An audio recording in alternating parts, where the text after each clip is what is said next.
श्रावण मास महात्म 26वां अध्याय। जय श्री कृष्णा भाइयों और बहनों, आज के इस वीडियो में मैं श्रावण मास महात्म के 26वें अध्याय की कथा सुना रही हूँ, जिसमें वृषभ और नंदी की पूजा का विधान बताया गया है और कुशोत्पाटिनी विधि भी बताई गई है। तो चलिए वीडियो शुरू करते हैं। भगवान श्री महादेव जी ने कहा, श्रावण मास की अमावस्या के दिन जो करना होता है वह सब मैं अब तुम्हें बतलाऊंगा। मैंने रमणीय शुभ वृषभ पर आरूढ़ होकर बहुत बार महाबली पराक्रमी संसार विध्वंसक देवतोच्छेदनकारी दुष्ट दैत्यों के साथ युद्ध किया है लेकिन महाबली और पराक्रमी वृषभ ने कभी भी मेरा साथ नहीं छोड़ा। अंधकासुर युद्ध में दैत्य ने वृषभ के शरीर पर तीव्र आघात किया, जिससे उसकी देह छिन्न भिन्न होने से रुधिर बहने लगा और केवल प्राणी मात्र ही बच पाए। इस अवस्था में भी जब मैं दैत्य को मारने चला तो उसने मुझे नहीं त्यागा। मैंने उस नंदीश्वर के पराक्रम को देखा है और अंधक दैत्य को मार डाला। मैं अब अत्यधिक प्रसन्न था।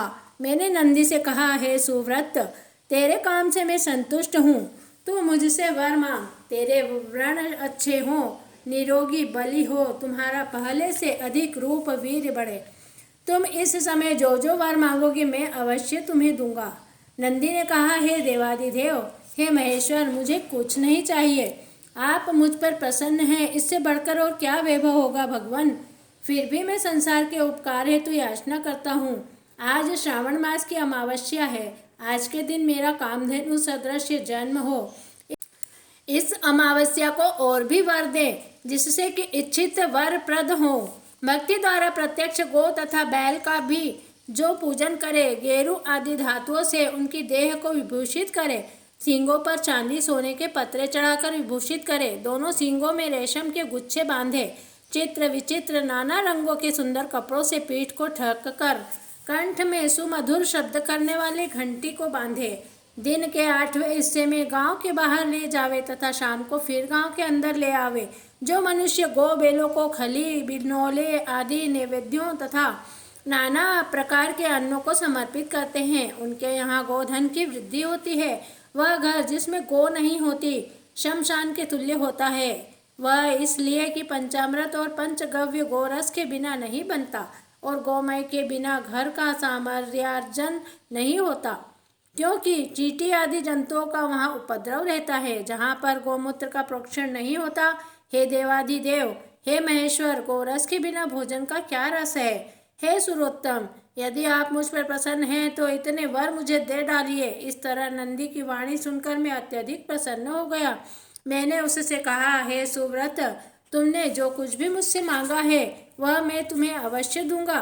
और हे नंदी, तुम भी सुनो, जो वृषभ आज के दिन किसी काम में न लगाया गया हो, केवल भूसा खाता हो, पानी पीता हो, उसे पोल कहते हैं और उसी के नाम से आज का दिन भी पोल कहा जाएगा। आज के दिन मनुष्य को अपने सगे संबंधियों के साथ मिलकर बड़ा भारी उत्सव मनाना चाहिए। जितने वर तुमने मांगे हैं मैंने तुमको दे दिए। आज का उत्तम दिन जगत में पोल के नाम से विख्यात होगा। मनुष्य को आज के दिन सब इच्छाओं को पूर्ण करने वाले बेलों का उत्सव मनाना चाहिए। अब मैं तुम्हें कुशाग्रहण कुशोत्पाटिनी विधि कहूँगा।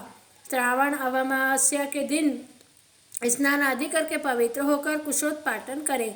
वह कुश बार बार प्रयोग करने से भी शुद्ध रहता है।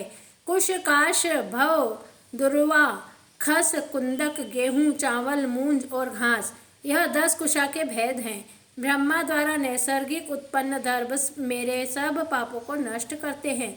स्वस्थि कारक हो, यो मंत्र कहकर पूर्व उत्तर के बीच ईशान कोण में मुख करके होम फट, इस मंत्र द्वारा एक ही बार कुश उखाड़ना चाहिए। जिन कुशों के अग्रभाग हों, सूखे न हों, ऐसे हरे रंग के कुश देव कार्य और जपादि कर्म में जड़ रहित कुशा पितृ कार्य में रखने चाहिए। देव कार्य के लिए तथा पितृ कार्य के लिए 7 पत्र के कुश उत्तम कहे गए हैं। मध्य में पत्र न हो, ऐसे अग्रभाग सहित आदेश प्रमाण कुश पवित्रा में ग्रहण करने योग्य है। ब्राह्मण के लिए 4 कुश का पवित्रा, क्षत्रिय आदि के लिए क्रम से 1-1 कुश कम कर देना चाहिए। यह सभी के लिए 2 का शोभन युक्त पवित्र देना चाहिए। मैंने तुमको यह धारण योग्य पवित्रा बतलाया है। उत्पन्नार्थ के लिए वर्णों के लिए 2-2 पवित्रा होते हैं। 50 का ब्रह्मा तथा 25 का विष्टर होता है। पवित्रा को आचमन करते समय हाथ में से न निकालें।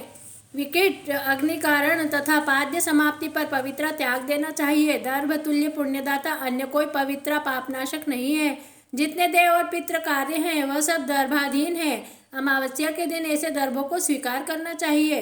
वह दर्भ कभी बासी नहीं होते हैं। इससे अधिक मैं श्रावण मास अमावस्या का महात्म्य और क्या कह सकता हूँ। श्रावण मास में मनुष्य को और क्या क्या कर्म करना चाहिए, इसका वृत्तांत अगले अध्याय में सुनाया जाएगा। आज की कथा यहीं समाप्त होती है। श्री शिवाय नमस्तुभ्यं, श्री शिवाय नमस्तुभ्यं, श्री शिवाय नमस्तुभ्यं, श्री शिवाय नमस्तुभ्यं। ओम तत्पुरुषाय विद्महे महादेवाय धीमहि तन्नो रुद्रः प्रचोदयात्। प्रिय भाइयों और बहनों, अगर अभी तक आपने मेरे चैनल को सब्सक्राइब नहीं किया हो तो जल्दी से सब्सक्राइब कीजिए और हमारे वीडियोस को अधिक से अधिक शेयर कीजिए। धन्यवाद। जय श्री कृष्णा।